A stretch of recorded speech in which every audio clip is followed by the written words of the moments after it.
એક બિલાડી પાડી છે તે રંગે બહુ રૂપાળી છે. મેં એક બિલાડી પાડી છે તે રંગે બહુ રૂપાળી છે. તે દહીં ખાય, તે દૂધ ખાય અને ઘી તો ચપ ચપ ચાટી જાય. તે દહીં ખાય, તે દૂધ ખાય, ઘી તો ચપ ચપ ચાટી જાય.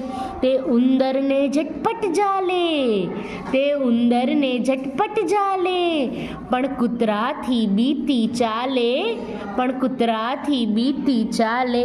તેના દિલ પર ડાઘ છે, તેના દિલ પર દાગ છે, તે મારા ઘરનો વાઘ છે. તેના દિલ પર ડાઘ છે, તે મારા ઘરનો વાઘ છે. મેં એક બિલાડી પાડી છે તે રંગે બહુ રૂપાળી છે. મેં એક બિલાડી પાડી છે તે રંગે બહુ રૂપાળી